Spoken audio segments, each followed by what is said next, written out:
When George Washington took the oath of office in 1789, he inherited a title with no actual job description. The Constitution laid out a basic framework, but the day-to-day reality of the presidency was a blank sheet of paper. Every single decision he made set the baseline for the future. He easily secured back-to-back unanimous election wins.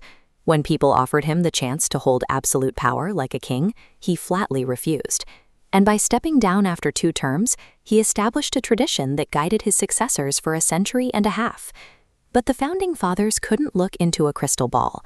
That original document carried absolutely no instructions for handling massive industrial steamboats, early television broadcasts, or the existence of nuclear weapons. As the country modernized at breakneck speed, the leader sitting in the Oval Office had to adapt the rules on the fly just to keep the government functioning. The firsts achieved by American presidents represent real-time rewrites of the commander-in-chief's actual responsibilities. These adaptations fall into 3 distinct categories. The first major test of the system happened in 1841. William Henry Harrison drank contaminated White House water and died shortly after his inauguration. The government froze. Nobody actually knew if the vice president legally became the new president, or if he was simply filling in as an acting manager. John Tyler settled the debate himself. He boldly declared that he held the full power of the presidency, and everyone else just went along with it. With one statement, he established the rule of absolute vice presidential succession. A century later, global conflict forced another massive adaptation.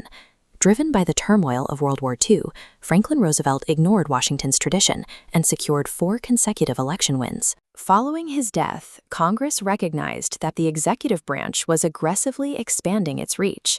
They drafted and passed the 22nd Amendment, legally capping all future commanders-in-chief at a maximum of 2 terms. While FDR expanded the role, Richard Nixon tested its legal limits. Cornered by the Watergate scandal and facing certain impeachment by Congress, Nixon chose to walk away, making him the only American president to resign. His departure triggered a chain reaction. Because Vice President Spiro Agnew had already resigned in disgrace, Nixon had appointed Gerald Ford to the position. When Nixon quit, Ford took the Oval Office without ever winning a national election, a game of political musical chairs. These crisis moments prove the Constitution is a living document. When reality pushes against the original text, the framework bends and expands to absorb the shock. As the country expanded, so did its physical infrastructure.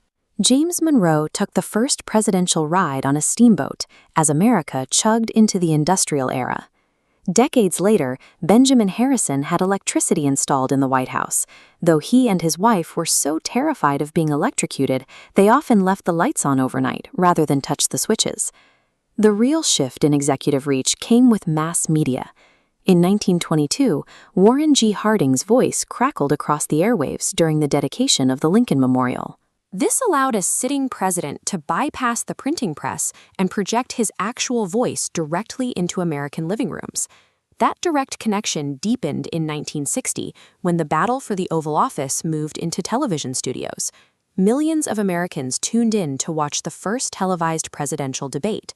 While radio listeners thought the debate was a tie, television viewers saw a stark contrast.